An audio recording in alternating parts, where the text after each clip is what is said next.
I'm James, and this is Sauvage Eau De Parfum, the newest flanker of one of the most popular men's fragrances today, Dior Sauvage. What am I even doing talking about this fragrance?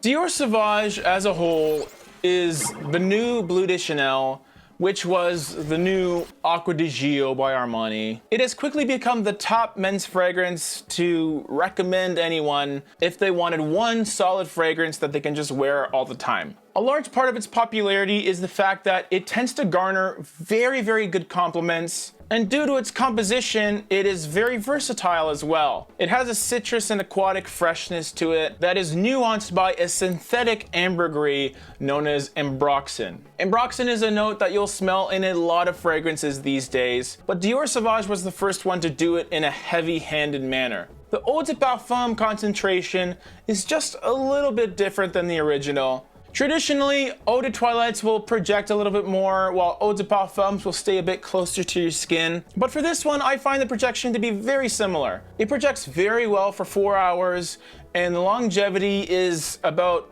11 to 12. Awesome performance on a designer fresh fragrance. Why I love this.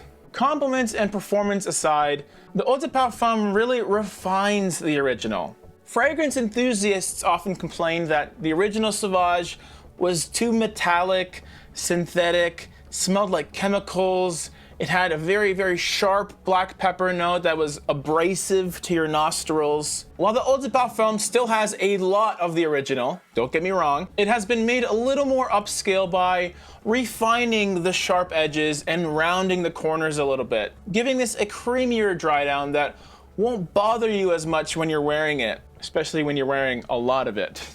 Why I don't like this. In the air around you, this is gonna smell like Sauvage. No ifs and or buts.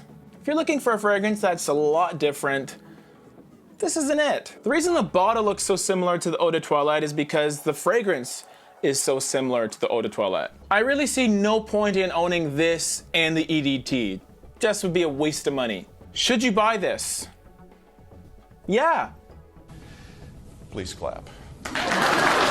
All things considered, Sauvage Eau de Parfum is a fantastic fragrance. There's not a whole lot to complain about because it has the performance of the original, but it's a little more fun for the wearer because it's not as sharp. That being said, this is close enough to the original that you shouldn't get both. I would smell and wear both and pick one or the other. Whatever suits you better, just go with. Personally, I got rid of my Eau de Toilette. I have this one, and I have very cool spray.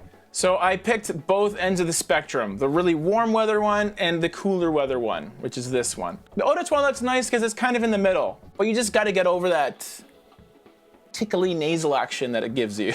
But that's just my opinion. And you get your own. Isn't that great? You get your own opinion. How lucky. Let me know in the comments if you have Sauvage, EDC, EDP, very cool spray, all three, none of them. I'm interested. And if you want to see more Royal Rush videos, click the box there, and there's some other content here and here if you want to check those out too. Peace out.